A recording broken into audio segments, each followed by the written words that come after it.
இந்த வீடியோவில் கோஆர்டினேட்ஸ்னால் என்னென்னு பார்ப்போம். கோஆர்டினேட்ஸுன்றது ஒரு கிரிட்டில் இருக்கிற பாயிண்ட்டை குறிக்குது. அதாவது ஒரு லொக்கேஷனை ஸ்பெசிஃபை பண்ணுறதுக்கு யூஸ் ஆகுது. உங்களுக்கு நம்பர் லைன் பற்றி தெரியும் இல்லையா?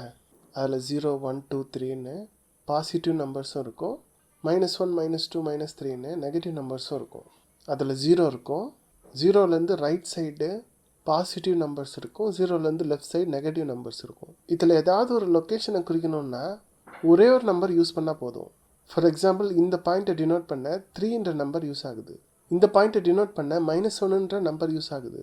இதே நம்பர் லைனை காப்பி பேஸ்ட் பண்ணி இதுக்கு பெர்பெண்டிகுலராக ப்ளேஸ் பண்ணுறதா வச்சுப்போம். இப்போ ஒரு பிளேன் கிடைக்குது. இந்த பிளேனில் ஏதாவது ஒரு பாயிண்ட்டை ஸ்பெசிஃபை பண்ணுறதுக்கு, அதாவது ஏதாவது ஒரு லொக்கேஷனை ஸ்பெசிஃபை பண்ணுறதுக்கு 2 நம்பர்ஸ் தேவைப்படுது. இந்த ஹரிசாண்டல் ஆக்சிஸை எக்ஸ் ஆக்சிஸ்ன்னு யூஸ்வலாக கூப்பிடுவோம். இந்த வெர்டிக்கல் ஆக்சிஸை ஒய் ஆக்சிஸ்ன்னு கூப்பிடுவோம். இந்த பாயிண்ட்டு 3,5ன்னு டினோட் பண்ணப்படுது. இது ஏன் டினோட் பண்ணுறோன்றதை கொஞ்சம் நேரத்தில் பார்க்க போகிறோம். இதில் 2 நம்பர் இருக்கிறத நீங்கள் பார்க்கலாம். ஒவ்வொரு நம்பருமே half ஆஃப் த இன்ஃபர்மேஷன் தான் கொடுக்குது அந்த லொக்கேஷனை பற்றி. ரெண்டுமே கமா போட்டு பேரந்திசிஸ்குள்ளே எழுதணும். அதை தான் நம்ம கோஆர்டினேட்ஸ்ன்னு சொல்கிறோம். இப்போ ஃபஸ்ட் இருக்கிற நம்பர் எதை குறிக்குது? எக்ஸ் ஆக்சிஸ் டிஸ்டன்ஸை குறிக்குது. எக்ஸ் ஆக்சிஸ் 3 யூனிட் டிஸ்டன்ஸ்ன்னு சொல்லும்போது அது இந்த லைனில் எது வேணாலும் இருக்கலாம். அதனால் அந்த லைனையே நான் பிளாட் பண்ணுறேன். அதே மாதிரி இந்த கோஆர்டினேட்ஸில் செகண்டாக இருக்கிற நம்பர் 5 ஒய் டைரக்ஷனில் உள்ள டிஸ்டன்ஸை குறிக்குது. 5 யூனிட்ஸ் டிஸ்டன்ஸ் இந்த லைனில் எங்கே வேணாலும் இருக்கலாம். ஸோ அந்த லைன் ஃபுல்லாகவே நான் ட்ரா பண்ணுறேன். இப்போ எக்ஸ் வேல்யூ 3க்கும் ஒய் வேல்யூ 5க்கும் 2 லைன் வரையப்பட்டிருக்கு. இந்த 2 லைனும் எங்கே மீட் ஆகுதோ அதுதான் 3,5ன்ற கோஆர்டினேட். ஒன்று ஞாபகத்தில் வச்சுக்கோங்க, 3,5ம் 5,3 கோஆர்டினேட்ஸும் சேம் இல்லை. ஏன்னா ஃபஸ்ட்டில் இருக்கிற நம்பர் எப்போவுமே எக்ஸ் ஆக்சிஸ் நம்பரை குறிக்கும், செகண்ட் இருக்கிற நம்பர் எப்போவுமே ஒய் டிஸ்டன்ஸை குறிக்குது, வெர்டிக்கல் டிஸ்டன்ஸை குறிக்குது. 5,3ன்றது எக்ஸ் ஆக்சிஸில் 5 யூனிட்ஸும் ஒய் ஆக்சிஸில் 3 யூனிட்ஸும் குறிக்குது. அப்போ இந்த இடத்துல பாயிண்ட் வரும். கோஆர்டினேட்ஸை பிளாட் பண்ணுறதுக்கு இதை விட ஈஸி வழி இருக்குது. அதுக்கு நீங்கள் ஆரிஜின்லேருந்து ஸ்டார்ட் பண்ணி எக்ஸ் டைரக்ஷன் வழியாக ஒய் டைரக்ஷனில் முடிக்கணும்.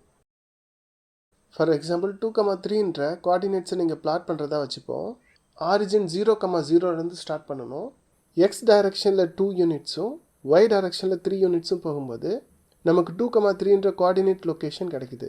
அடுத்து -4,3 பிளாட் பண்ணுவோம். அதே மாதிரி 0,0ன்ற ஆரிஜின்லேருந்து ஸ்டார்ட் பண்ணுவோம். ஃபஸ்ட்டில் இருக்கிறது எக்ஸ் டைரக்ஷன் இல்லையா? இங்கே -4 சொல்லியிருக்கிறதால எக்ஸ் ஆக்சிஸில் நெகட்டிவ் டைரக்ஷனில் போகணும். 4 யூனிட்ஸ் போயிட்டு ஒய் டைரக்ஷனில் 3 யூனிட்ஸ் பாசிட்டிவ் டைரக்ஷனில் போகணும்.